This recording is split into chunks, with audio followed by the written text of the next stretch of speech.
ഞങ്ങളവിടെ ഒരു കുളിമുറിയിൽ പാമ്പ് കയറി വീടിനടുത്ത്. ഞങ്ങൾ 4-5 ഒരു പാട്ടുകാരനും കീബോർഡിസ്റ്റും ഞാനും ഒക്കെ കൊണ്ട് തൃപ്പൂണിത്തുറ വാടകയ്ക്ക് താമസിക്കുമ്പോൾ ഒരു കുളിമുറിയിൽ പാമ്പ് കയറിയിട്ട് ഈ ചേച്ചി ഡോറ് തുറന്നപ്പോൾ ഈ പാമ്പ് ആ കുളിമുറിയിൽ ഒരു റൗണ്ട് അടിച്ചിട്ട് ഈ വെള്ളം പോണ തൊളയെ കൂടെ പാമ്പ് അങ്ങ് പോകാൻ പോയപ്പോൾ എന്ത് പറ്റും, അവിടെ ഈ സോപ്പ് എണ്ണയൊക്കെ ഉള്ളതുകൊണ്ട് പാമ്പ് പകുതി ദൂരം അങ്ങോട്ട് പോയിട്ട് നമ്മൾ ഈ ജുബ്ബയൊക്കെ കൈ തെറുത്ത് കയറ്റി വയ്ക്കുമല്ലേ, അതുപോലെ പാമ്പിന്റെ പകുതി കുളിമുറിക്കകത്തും തല വെളിയിലേക്ക് ആ പൈപ്പിൽ കൂടെ പുറത്തേക്ക് വിട്ട് അങ്ങോട്ടില്ല ഇങ്ങോട്ടില്ലാത്ത അവസ്ഥയിൽ പാമ്പ് നിൽക്കുക. പാമ്പിന് റിവേഴ്സ് ഒന്നും ഇറങ്ങാൻ പറ്റുന്നില്ല. എന്ത് ചെയ്യണമെന്ന് അറിയാൻ പാടില്ല. അപ്പം ആ റെസിഡൻസ് അസോസിയേഷൻകാർ ഞങ്ങളോട് വന്നിട്ട് പറഞ്ഞു, ഞങ്ങൾ 4 ചെറുപ്പക്കാർ അവിടെ ബാച്ചിലേഴ്സ് കലാപരിപാടിയായിട്ട് താമസിക്കുന്നുണ്ട്, അവിടെ ഇങ്ങനെ ഒരു പാമ്പ് കയറി നമുക്ക് എന്ത് ചെയ്യാൻ പറ്റും എന്ന് ചോദിച്ചു. കാരണം പാമ്പ് കടിച്ചാലും അവരുടെ ബന്ധുക്കളൊന്നുമല്ല, ഞങ്ങൾ എത്താലും അവർക്ക് കുഴപ്പമില്ല, അവർക്ക് ആർക്കും റിസ്ക് എടുക്കാൻ വയ്യ. അപ്പം ഞങ്ങളോട് ചോദിച്ചപ്പോൾ അളിയും ബിജു എന്ന് പറയുന്ന കമ്പോസർ വായിക്കുന്ന ഒരാൾ, ഇതാണ് നമുക്കിവിടെ ഷൈൻ ചെയ്യാൻ പറ്റിയ സമയം, ഈ റെസിഡൻസ് അസോസിയേഷനിൽ നമുക്ക് നമ്മുടെ വില വാടകയ്ക്ക് താമസിക്കുന്ന ചെറുപ്പക്കാരെന്നുള്ള നിലയിൽ വർദ്ധിപ്പിക്കാൻ പറ്റിയ സമയമാണെന്ന് പറഞ്ഞ് ഞങ്ങളൊക്കെ ചെന്നു. അളിയും ബിജുവിനെ മൂപ്പിച്ചേക്കോ, ബിജു പിടിക്കണം, ഞങ്ങളൊക്കെ സപ്പോർട്ട് മാത്രമേ ഉള്ളൂ. ബിജു പാമ്പിൻ്റെ വാലെ പിടിക്കുന്നു, വലിക്കുന്നു, കറക്കുന്നു, തുണി അലക്കുന്ന കല്ലിൽ ഒരടി ഇതിനെ കൊണ്ട് ഇങ്ങനെ വരികയാണ്. ബിജു ഇങ്ങനെ ആ വീടിൻ്റെ ബാക്കിൽ കുളിമുറിയിൽ നിന്ന് മുന്നിലേക്ക് വരുമ്പം ബിജു സ്റ്റാർ ആയിക്കൊണ്ടിരിക്കുകയാണ്. നാട്ടുകാർ മുഴുവൻ ബിജുവിന് പുള്ളി പിടിച്ച കണ്ടോ, അത് മൊബൈൽ ക്യാമറകൾ ബിജുവിന് ചുറ്റും. ഞങ്ങളുടെ ഈഗോ വർക്ക് ചെയ്തിട്ട് ഒരു രക്ഷയില്ല. കാരണം കൂട്ടത്തിൽ പോയി ഞങ്ങളങ്ങ് ഷൂ ആയി, ബിജു സ്റ്റാറായി. ബിജു ഈ പാമ്പിനെ കൊണ്ടുവന്ന് വീടിൻ്റെ ഫ്രണ്ടിൽ മുറ്റത്തിട്ടിട്ട് എല്ലാവരോടും പുള്ളിക്ക് ഒന്നും അറിയാൻ പാടില്ലെങ്കിലും ചില ക്ലാസ് ഒക്കെ എടുക്കാൻ തുടങ്ങി. ഇതെന്ന് പറഞ്ഞു കഴിഞ്ഞാൽ ഏകദേശം ഒരു 2.5 വയസ്സ് പ്രായമുള്ള ഇന്ന പാമ്പാണ് എന്നൊക്കെ പറഞ്ഞ് ഭയങ്കര ക്ലാസ് ഒക്കെ എടുക്കാൻ തുടങ്ങിയപ്പോഴത്തേക്ക് പെട്ടെന്ന് എന്ത് പറ്റിയെന്ന് വെച്ചാൽ ഈ പാമ്പ് ഒന്നങ്ങ് അനങ്ങി. ഇപ്പം ഈ വട്ടം കൂടി നിന്ന ആൾക്കാരെല്ലാം കൂടെ എന്ന് പുറകോട്ട് പോയപ്പോഴത്തേക്ക് ഒരു ഷൈനിങ്ങിൻ്റെ ഭാഗമായിട്ട് ബിജു ഈ പാമ്പിനെ എടുത്ത് കറക്കി ഒരടിയും കൂടെ അടിക്കാൻ പോയപ്പോഴാണ് ഈ മിറ്റത്ത് അഴ കെട്ടിയിട്ടുണ്ടായിരുന്നു.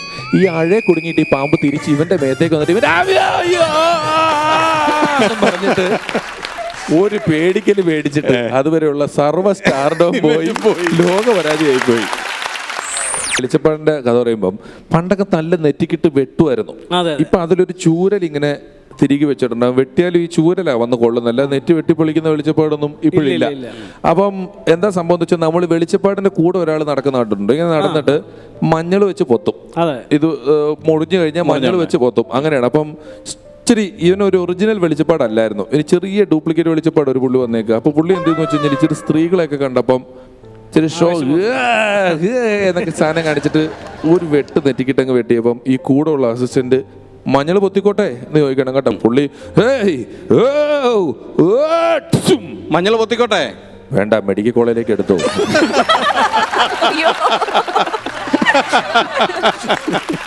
നെറ്റി പൊളിഞ്ഞിട്ടേ ഞങ്ങൾ രാത്രി പ്രോഗ്രാം കഴിഞ്ഞിട്ട് എനിക്ക് തോന്നുന്നു മനോജ് ഇന്നസെന്റിന്റെ ഡ്രൈവറാന്ന് തോന്നുന്നു, രാത്രി ഇങ്ങനെ വണ്ടി ഓടിച്ച് വരികയാണ്. അപ്പോൾ മനോജനൊന്ന് ഉറങ്ങിപ്പോയി.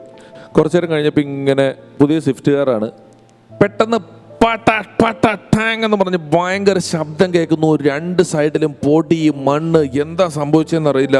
ഉറക്കത്തിൽ ഞെട്ടി എണീറ്റ് ഡ്രൈവറെ നോക്കിയപ്പോൾ ഡ്രൈവർ ഇങ്ങനെ സ്റ്റിയറിംഗ് പിടിച്ചോണ്ടിരുന്നിട്ട് ജപ്പാൻ കുടിവെള്ള പദ്ധതിയുടെ ഇങ്ങനെ ചീത്ത വിളിക്കുക.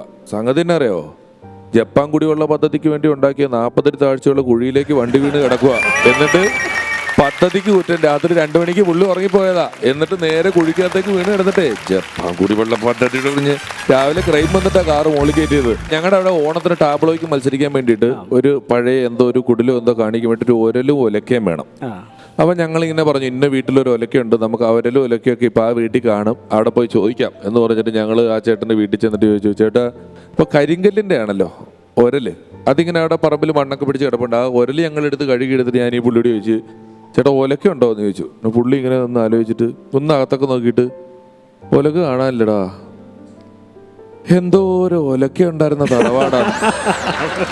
ഒലക്കേ പുള്ളിയുടെ തറവാട്ടിൽ എന്തോ ഒരു ഒലക്ക 2 ആട്ടെ, എന്നാലും ഒരു ഒലക്ക 100 ഒലക്കുള്ള വീട് കണ്ടിട്ടുണ്ടോ?